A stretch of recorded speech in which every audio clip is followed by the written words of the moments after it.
بسم اللہ الرحمن الرحیم۔ شروع اللہ کا نام لے کر جو بڑا مہربان نہایت رحم والا ہے۔ الرحمن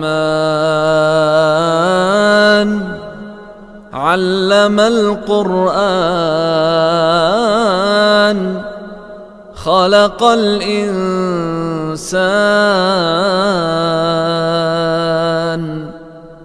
علمہ البیان۔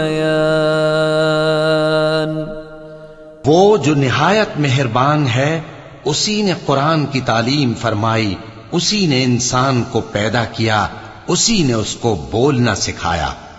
الشمس والقمر بحسبان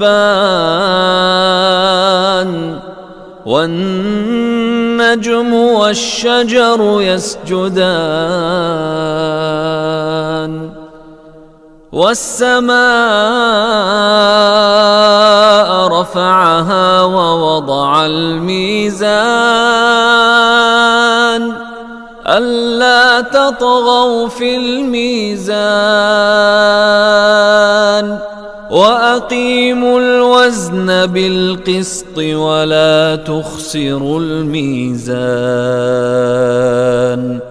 سورج اور چاند ایک حساب مقرر سے چل رہے ہیں، اور بوٹیاں اور درخت سجدہ کر رہے ہیں، اور اسی نے آسمان کو بلند کیا اور میزان عدل قائم کر دی کہ اس میزان میں حد سے تجاوز نہ کرو، اور انصاف کے ساتھ ٹھیک تولو اور تول کم مت کرو۔